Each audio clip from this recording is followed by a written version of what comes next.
আসছি, আজকে যদি মরে যাই আমার লাশটা যেন রাস্তা থেকে কেউ না তুলে। প্রয়োজনে শহীদ হবো, কিন্তু সংস্কার করে তবেই ঘরে ফিরবো ইনশাল্লাহ। আমরা নারী শিক্ষার্থীরা কেউ ঘরে বসে থাকবো না, সবাই বের হয়ে আসবে। ন্যাশনাল ঢাকা কলেজ বিশ্ববিদ্যালয় এখন এক হয়ে যাবে। সহিংসতা ছড়িয়ে আমাদের মধ্যে ভয় ঢোকানোর চেষ্টা করছে, কিন্তু এটা হবে না, বৃথা যাবে। আমরা ঢাবি স্টুডেন্ট কালকে যেভাবে মার খেয়েছি, আমাদের ভাইদের যেভাবে মেরেছে, আমি নিজেও ইনজুরিতে আছি। আমি তারপর আজকে আন্দোলনে আসছি। আমরা কিন্তু মানে দমে যায় না, এটা জাস্ট বোঝানোর জন্য যে ইনজুরি থেকে এই জন্য উঠে আসছি যে ঢাবির এখন পর্যন্ত কোনো আন্দোলন কিন্তু বৃথা যায় নাই। এখন পর্যন্ত বাবাকে বলে আসছি, আজকে যদি মরে যাই আমার লাশটা যেন রাস্তা থেকে কেউ না তুলে। আমার ছাত্রদল যখন বিজয় উল্লাস নিয়ে বের হবে, আমাকেও তখন যেন বিজয় ঘোষণা করে আমার লাশটা যেন তারা দাফন করে। এটা বাসা থেকে বলে আসছি, এখন কি হবে সেটা পরে দেখা যাবে ইনশাল্লাহ।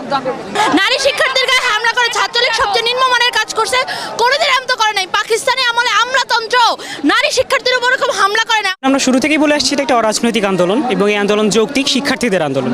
এই আন্দোলনে দেশে আপামর জনসাধারণের একটা ভূমিকা আছে এবং সমর্থন আছে, যেটা আমরা সবসময় পেয়েছি। আমরা যদিও বলেছি এটা একটা অরাজনৈতিক আন্দোলন, কিন্তু আপনারা কালকে দেখেছেন আমাদের কোনোই ইচ্ছা ছিল না মারামারি করার। একটা নির্দিষ্ট গোষ্ঠী, একটা নির্দিষ্ট দল, আমাদের নাম বলতে অসুবিধা নেই, সেটা ছাত্রলীগ, তারা এই আন্দোলনকে পরিকল্পিতভাবে রাজনৈতিক বানিয়েছে। এবং আপনারা যদি দেখেন, গত পরশু মাননীয় প্রধানমন্ত্রী বলেছেন যে তিনি ঢাকা বিশ্ববিদ্যালয়ে এই লাঠি কিংবা ইটপাটকেলের বৃষ্টি, বন্দুকের ঝনঝনানি বাদ দিয়ে কলম তুলে দিয়েছেন, খাতা তুলে দিয়েছেন। একদিন পরে কিন্তু ছাত্রলীগ তাদের হাতের খাতা কলমগুলো দেখিয়ে দিয়েছে।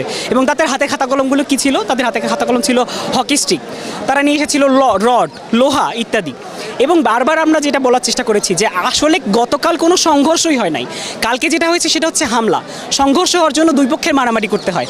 আমাদের দুটো হাত ছাড়া কালকে কিছুই ছিল না, যার ফলে কালকে আমরা বেধড়ক পেটন খেয়েছি। এবং আপনারা যদি দেখেন, মানুষকে যেভাবে মারতে পারে, ছাত্রলীগ কালকে তার সমস্ত সীমা অতিক্রম করেছে। মেয়েদের গায়ে হাত তোলা হয়েছে, মেয়েদেরকে গায়ে পাথর বৃষ্টি করা হয়েছে, এবং সেখানে কাউকে ছাড় দেওয়া হয় না। তার একটা কুকুর পর্যন্ত আছে আমাদের কার্জন হলে, কুকুরটাকে পর্যন্ত ছাড় দেয় না, কুকুরের মাথায় পর্যন্ত বাড়ি মেরেছে। তো এই পর্যায়ে যাওয়ার পরে একটা আন্দোলনকে আজকে আপনারা দেখেছেন, আমরা আজকেও বিক্ষোভ সমাবেশ করতে এসেছি এখানে। আমাদের আসলে অস্ত্রের সাথে কোনো পরিচয় নাই, অস্ত্রের কোনো ট্রেনিং নাই তাদের মতো। তারা শুরু থেকে অস্ত্রের সাথে পরিচিত, তারা নিয়মিত ট্রেনিং প্রাপ্ত। এবং আজকে তারা কি করেছে? আজকে আমরা আসার সময় দেখলাম তারা বিভিন্ন স্থান থেকে টোকাই ভাড়া করেছে।